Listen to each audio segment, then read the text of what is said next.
안녕하세요 여러분, 에이림입니다. 오늘은 분석에 있어서 기본적이면서도 꼭 필요한 이상치 탐색을 살펴보겠습니다. 오늘 분석에 사용할 언어는 바로 R입니다. R이라는 언어는 오늘 우리가 하게 될 이상치 탐색은 숨은 그림 찾기와 비슷합니다. 악당을 찾게 될 수도 있고 반대로 영웅을 찾게 될 수도 있습니다. 찾고 나서 가면을 벗겨봐야 이 녀석이 악당인지 영웅인지 알 수 있다는 의미입니다. 그럼 본격적으로 시작해보겠습니다. 우선 R 스튜디오를 실행시켜줍니다. 코드는 제 블로그에 올려놓겠습니다. 우리가 하고 싶은 건 이상치 탐색입니다. 우리는 잘 짜여진 코드를 가져다가 원하는 부분만 쓱 바꿔서 원하는 결과값만 확인하면 됩니다. 제가 중요하게 생각하는 것 중 하나인데요. 우리에게 필요한 건 암기가 아니라 이해입니다. 억지로 코드를 외우려 하지 마세요. 오늘 사용할 데이터는 자율주행 자동차를 만드는데 사용되는 작은 부품에 대한 공정 기록을 담고 있는 데이터입니다. 총 2300여 건의 기록과 10가지의 변수, 결과값으로 구성되어 있습니다. 누군가 우리에게 2300여 건의 기록을 주고 하나하나 짚어가며 불량품을 찾으라고 한다면 우린 그곳을 탈출해야 할 수도 있습니다. 우리의 시간은 소중하니까 조금 더 스마트하게 시각화를 통해서 이상치를 찾아보겠습니다. 자, 코드를 가져와서 한번 쭉 살펴보세요. 코드에 겁먹을 필요 없습니다. 코드는 30줄도 안 되고 우리가 사용할 부분은 많아야 5곳입니다. 그럼 이제 본격적으로 시작하겠습니다. 우선 데이터가 저장된 폴더를 찾습니다. 그 다음 폴더의 경로를 이렇게 복사합니다. 그리고 스튜디오로 넘어와 경로를 넣어줍니다. 이때 아마 경로가 역 슬래시로 되어 있을 텐데 역 슬래시를 슬래시로 바꿔줍니다. 이때 꿀팁 하나, 컨트롤 F를 누르면 상단에 작은 창 하나가 생깁니다. 왼쪽 검색창에는 내가 찾고 싶은 대상, 오른쪽 검색창에는 바꾸고 싶은 대상을 넣어줍니다. 이때 옵션 중에 이 부분에 체크가 되어 있을 텐데 우선 가만히 둔 상태에서 우리가 바꾸고 싶은 부분을 클릭, 그리고 첫 번째 옵션 In Selection을 클릭하면은 첫 번째 줄이 선택됩니다. 이때 우측에 All 클릭하면은 짠! 모든 역 슬래시가 슬래시로 바뀌었습니다. 하나하나 바꾸기 귀찮으신 분들은 이렇게 바꿔주시면 조금 더 효과적으로 진행하실 수 있으실 거예요. 그 다음 단계는 5번째 줄을 보시면 데이터가 저장 파일 이름 .csv라고 적혀져 있을 겁니다. 이 부분을 수정하시면 됩니다. 수정 방법은 간단합니다.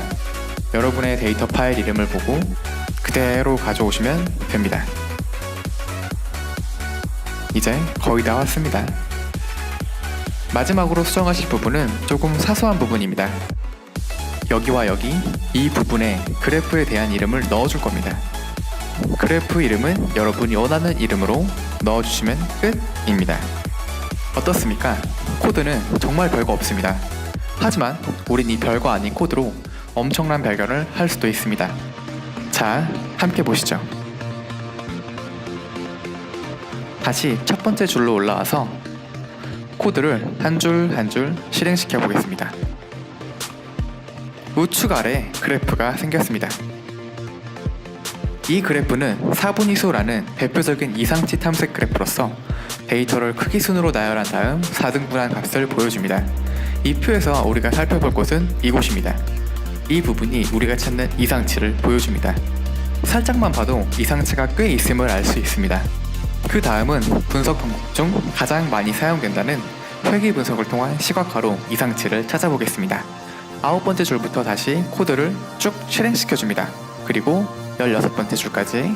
그러면은 다시 우측 하단에 새로운 그래프가 생깁니다. 이 그래프는 회귀 분석 결과를 시각화하여 보여줍니다.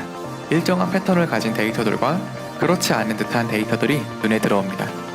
이렇게 시각적인 방법도 좋지만 좀 더 쉬운 방법이며 수치화된 기록을 보고 싶으신 분들을 위해 카 패키지를 소개합니다. 이 패키지는 이상치를 자동으로 탐색해줍니다. 우리가 이전에 만든 회귀 분석 모델을 아웃라이어 테스트라는 함수에 넣어주면은 이렇게 자동으로 이상치들을 찾아줍니다. 지금까지 우리는 사분위수와 회귀 분석의 시각화를 통해 이 데이터에 이상치가 있음을 확인했습니다. 자, 이제 마지막으로 쿡의 거리라는 것을 활용하여 이상치들을 잡아보겠습니다. 25번째 코드와 26번째 코드를 실행시키면 여기 아래에 엔터를 쳐주세요 라고 뜹니다. 그럼 우리는 엔터를 4번 쳐주면 우측 하단에 그래프가 짠!